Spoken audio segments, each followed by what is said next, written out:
Hawkins and James Watkins. Just give me a mic check. He's counting 10 for me. Okay. 1, 2, 3, 4, 5, 6, 7, 8, 9, 10, 11, 12. Okay. Okay, you good?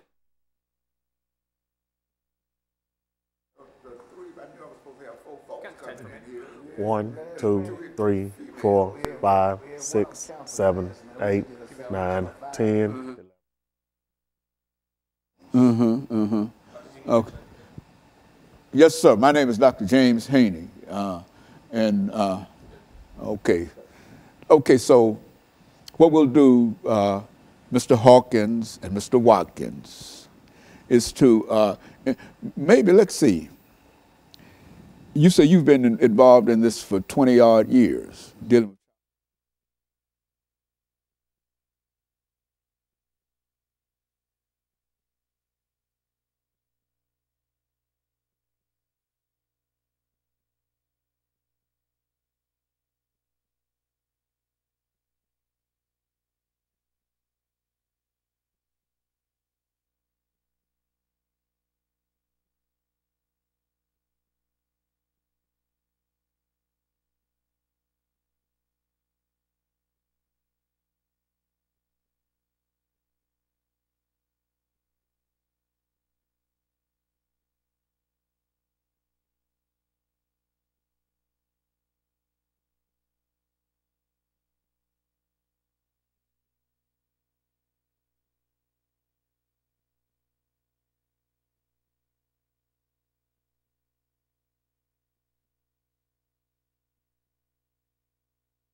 Thank you and welcome to the show this morning. The topic this morning is child support in Tennessee. And we're fortunate to have with us to talk about child support in Tennessee, Mr. James Watkins and Mr. Phil Hawkins. And of course, let me welcome you, Mr. Watkins and Mr. Hawkins, to the show.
Thank you and welcome to the show this morning.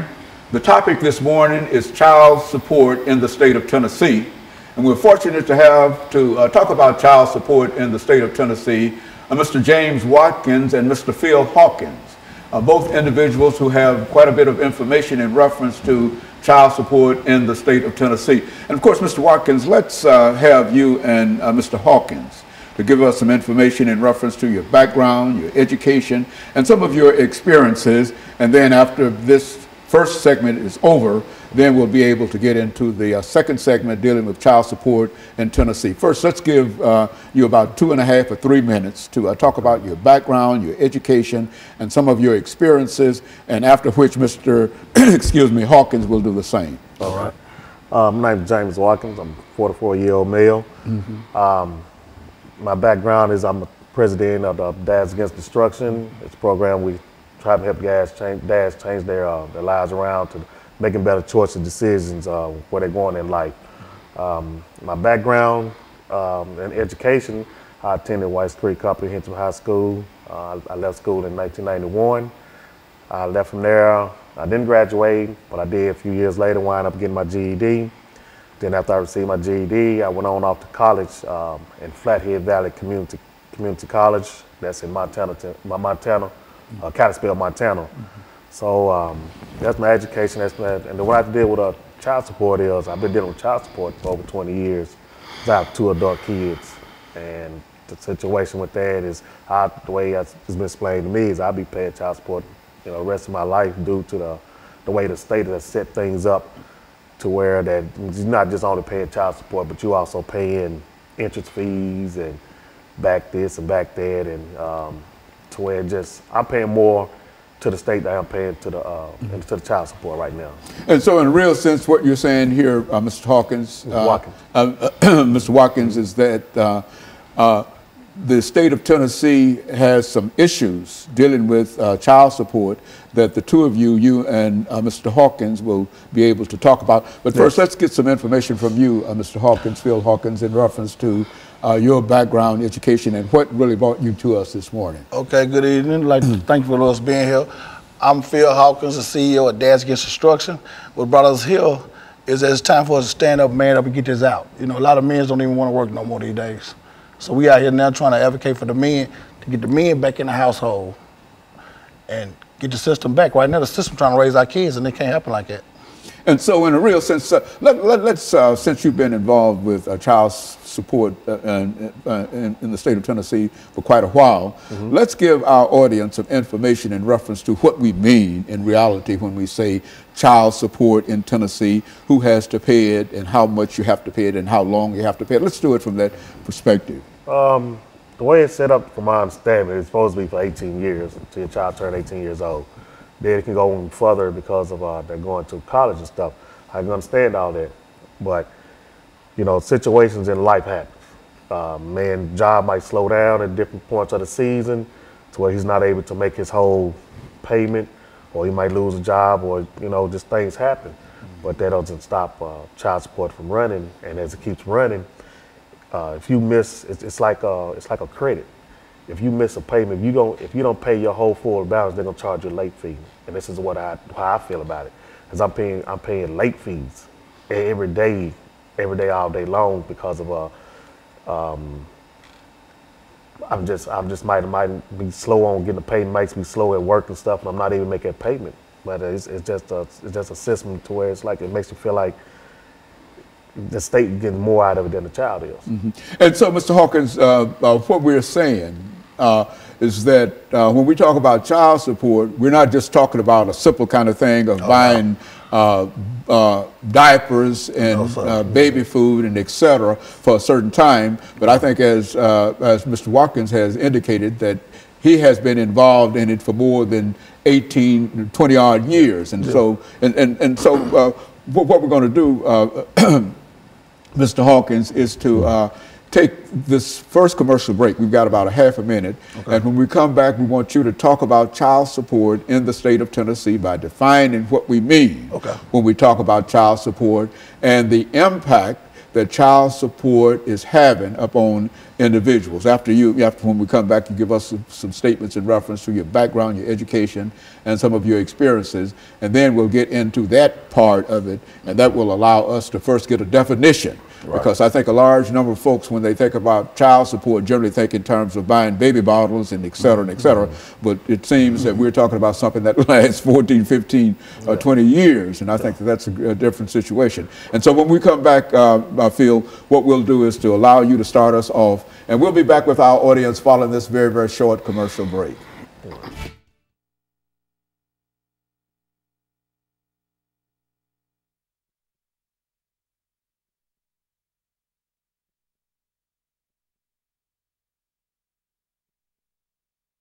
About child support in Tennessee. This is where you start, because you're going to have 4 minutes at least before you turn it over to him. You listen to what he's saying, and anything that you think that you might be able to elaborate upon or whatever, or to expand it or whatever. I'm learning something, because I was of the impression that child support, you know, I know there might be some situations in reference to it, but I didn't know it was a lifelong kind of situation. A judge told me, he said, you'll be paying child support the rest of your life. One way or the other. Yeah. Is that program? What he told me. Yeah, program where the man can't win. Well, that's what, if y'all see some problems with the issue of child support and et cetera, we're not talking about something that we're trying to neglect children or whatever, and et cetera. But what we're trying to indicate is that it creates a problem for... big problem. I'm out now trying to get a bill passed, a law passed, to give men 90 days. Okay. Okay. So, okay, anytime you're ready. Then. Okay, so we're going to come back and.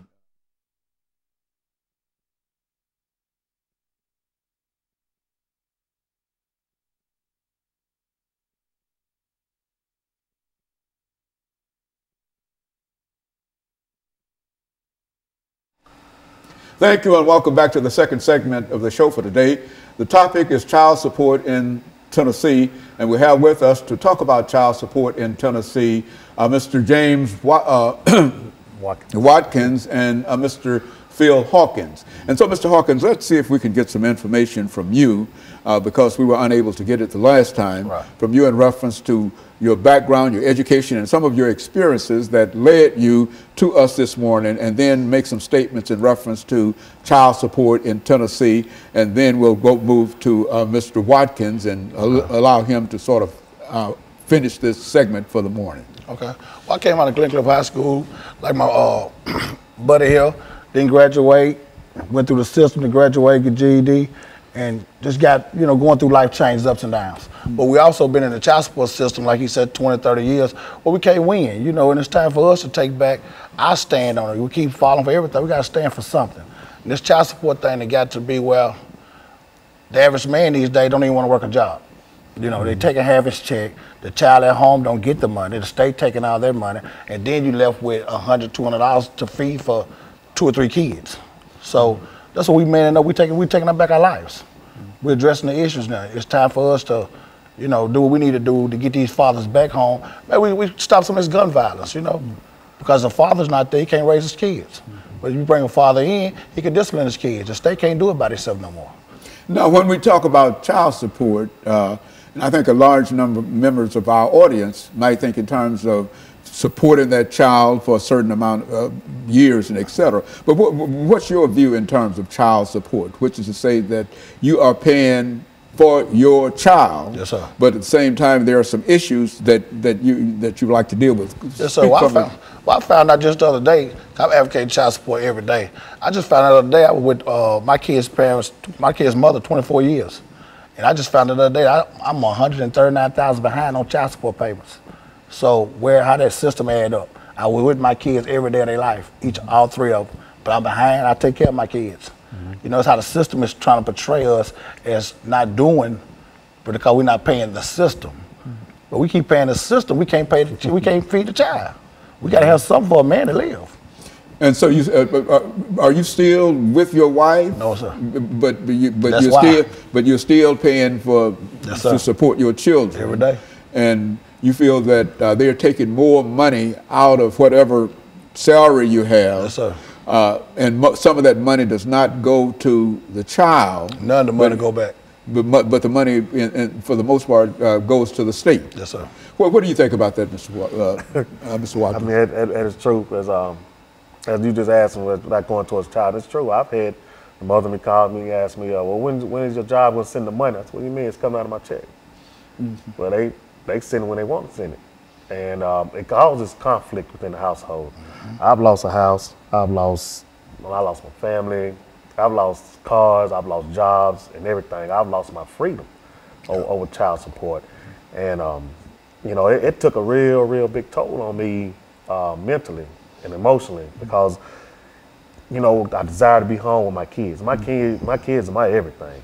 And to take me out of my home because I fell behind on a bill, you know, that's like, come on, man, you're not just taking me out of home. What do you mean when you say to take you out of your home? How does that? When you take a person out of home, when you take a person's job from them, what is that man gonna do? He's gonna wind up trying to figure out a way to go out here and get some money. Right. Because if you love your kids, you're gonna revert to anything in the means necessary to get money to feed your kids or do what you can do. So yes, I've made some choices in life to where I started going towards the street life. Because of why? Because every time I turned around, I was getting harassed. I was getting harassed by the judges to the point to where they was like, well, this is the state law. So is it state law? Then okay, if I can't make this money, you taking all the money, my kids not getting paid, my lights getting cut off, this is happening. Well, I got to hear them go out here and find another way to get this money because not only am I hearing from you all, but I'm also hearing it from her. You know, and when all that comes into play, it pushes a man outside that household to where he's looking to where, like, man, what am I gonna do? So when we sit up here, we look at these other young men out here on these streets and they trying to do different things. You know, when I talk, when the first thing come out of their mouth, man, I gotta feed my kids, man. And you know, it's like that's where that destruction come in.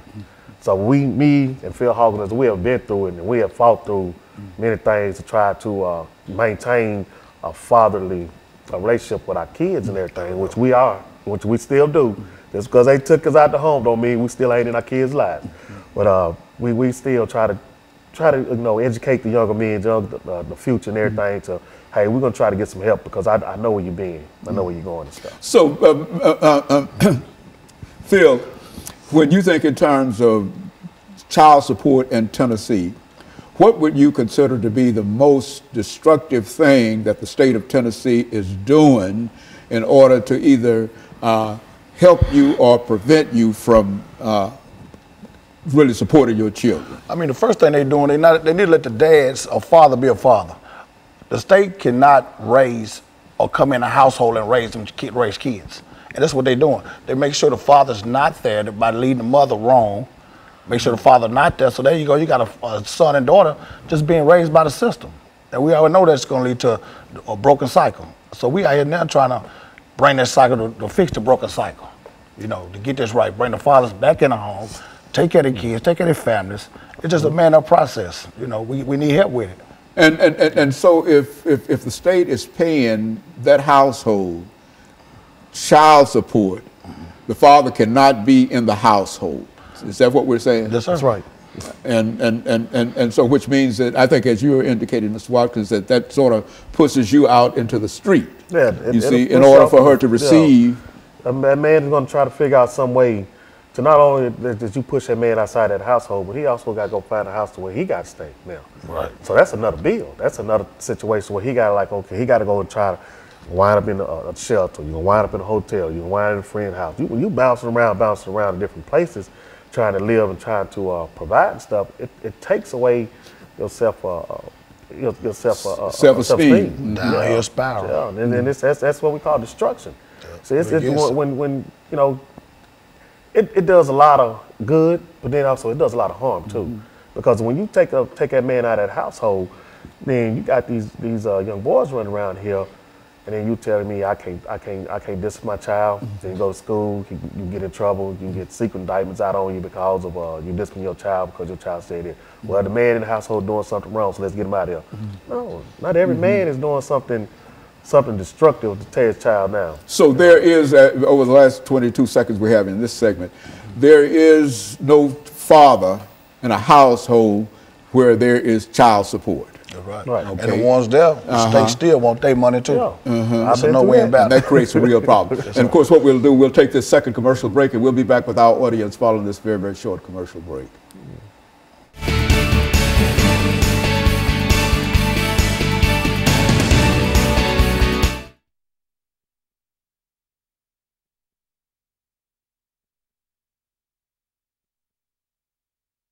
Whatever you want to say in reference to it, because I mean, a lot of folks don't seem to understand this. I mean, when we say that he has to pay child support, we only think in terms of whatever child support that comes in. But the state takes that money. Yeah. If you got a job, the state takes your money before you get your money. Yeah, child support is not just taking money from you. Child support is being in that child's life.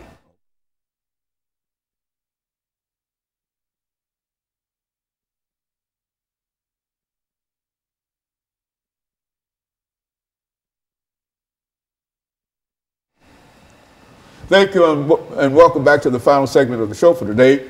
We're talking to Mr. Hawkins and Mr. Watkins in reference to child support in the state of Tennessee. And let's see, Phil, if we can pick up with you this morning, and to have you to talk to our audience this morning about some of the issues that you have to face if you have to pay child support, and how long that child support can be, and et cetera. And then you say as much as you wish to about it over the next 10 minutes. And then Mr. Watkins will end us for the day with some of his observations in reference to it. Let's do it from that perspective. Right now, child support, currently you got to pay child support as long as that child is attending high school or they go to college, you still got to pay child support. And which in terms of that, it hurts the father, it hurts the whole family. We're trying to keep families together. We keep unity in the family, the mom and dad not arguing, everybody having, getting along. The kids can be more productive going to school. They're not listening to argument all night. The dad and mom having, everything's going all right. But with this child support, how it is now, it's just too much chaos in the home. The father not making the money he's supposed to make. He better can take care of himself. Then the state taking half his check, so he coming home with a half a check to take care of his family of 3 and 4. So that leads them to a broken cycle of despair. I mean, alcoholism, drug addiction, all that, comes in a part of it, because the man get to the man, what can I do? I'm just out here, And we're just trying to change a lot of that. We got a program now. We're trying to do it 90 days. Get each father 90 days. No child support. 90 days to get themselves together. Get a job, get yourself together, stand up. And then the child support can start taking something out, work out a little modification program with the father. What you can still get a mother $100 a month. But that's a whole lot better than taking a man half a man check. It's giving a man some kind of hope that he can be productive, he can go home, he can buy his kids a decent pair of shoes, diapers or whatnot. But right now, how they got it, we just losing battle. We have to reform this. And so, Mr. Watkins, there are a large number of men, not only African-American men, but specifically we're concerned about African-American men today in reference to what we're talking about here. But there are a large number of African-American men that get caught up in this system of child support. If they get a job, you're telling us, then whatever that pay is, the state intervenes and takes part of that money before he can get the. Is that what we're saying here? Yes. Talk about that. When a man goes to court, I've been in court situations where a judge actually told me, I'm living in the household with my kids, the mother and everything, and asked me if I pay child support, and I said, yeah. I'm thinking they're going to say, okay, you in the household, so we're going to stop it. He asked the mother, was he helping? He told me, yeah. Turn around, the judge told me, keep paying. That's just one of the situations. Another situation is when a woman can call, a man can get out of jail. After he done his 81 days, 82 days, he can get out of jail, and they'll give him a review date to go back to court. And in that review date, that woman has the ability to call the judge and say, I want to speed up the process. So if that man doesn't have a job within that time the judge has allowed, well, guess what? He's going off back to jail. So child support in the real sense has the ability to land folks almost immediately in jail, and then take half of the paycheck and And on top of that, not only that you go to jail, but you also still pay child support. Yeah, While you sitting there. still accumulating. So it's a law, they say, and there's nothing. It doesn't stop. It just does not stop. Just because you sit up there doing 90 days, 80 days, 6 months, 8 months, it doesn't matter. You're still gonna keep paying. You still gonna keep paying in one way or the other. While you sitting there in jail doing nothing, or you sit out here in the streets doing nothing, they still gonna want that money. Now the state done done away with the father. What's going on with the kids at home then? You know, the father not here. What's going on with the kids? The son growing up, he watching the neighborhood drug dealer. The daughter growing up watching her brother with the money. She want a boyfriend with the money now. She go down a broken cycle. Here she goes, she's in the projects, she's pregnant with a couple of kids. The cycle continues. We have to reform this child support. But like you said, the black man, we in trouble. We won't have a second generation. How things going now? We got too much going against us as it is. You know, we trying to stand up and man up. We going out here every day. We feeding the homeless. I mean, we buy our own personal money. You know, socks, T-shirts, take to the homeless camps. We feed them hot dogs, hamburgers. You know, we go to the inner city, take over the kids, reading books at schools. We doing all this to show these kids that, you know, they look forward to seeing us. We got a junior Firebird football program coming up out of Pearl High School. With those guys every day, the little fellas, we teaching them along the way, you know, how to man up, how to be young men, you know, by reading skills and math skills. So it is things that men can do out here that we are positive. You know, instead of keep getting a bad rap for all this violence, it's good men out here, and we just want to be known. You know, I mean, you know, and then another thing about it, the state does also use the child support system. They make it seem like it's benefit the woman, but they also what is also doing is manipulating her to get that man out the house because they'll tell the woman, okay, well, if he's not, well, we're gonna make him pay, or we're gonna send him to jail. And by the time the woman's got fed up with so much stuff, you know, her mind is going in a whirlwind, and she's looking like, oh, what am I doing? What am I doing? So when the arguments start inside that household, when that fighting starting in the household, then that man is pushed out that household, and if he starts getting on his feet trying to do better, that woman gonna want a piece of it right now. And say, well, he got it, we need to go get it right now. So you got to give a person a chance enough to say, hey, okay, you got to let a man be a man and let him in his household and work it out. Because you keep pushing him outside the household, you just continue destroying that house. And when you do that, then that's when you're going to see a whole lot of jail system filled up. I look at this, you know, I think they building up another jail right now. Modern day slavery. Well, look here, is there any effort, and I think that you've already mentioned that there's an effort on your part to deal with the state legislature to pass a law and et cetera. What would such a law be like? And, what would such a law say? There'll be a 90-day program. In this 90 days, a man can man up, get a job, get himself together, get housing, get adequate clothes to go get a proper, you know, a job, a better job if need be, where he can reach a child support level or balance out. Okay, within this process, each month he would get a mom in return $100. You know, he's trying to get himself back up, just redeem himself. You know, that's what we got to do. We have to have that 90 days before. They got a bill out now that's saying when you go to the custodial parent and y'all can make an agreement to pay your child support on time for a year, and they'll waive all your back pay. But these men need some immediate. You know, what if they don't have adequate shoes to go to an interview?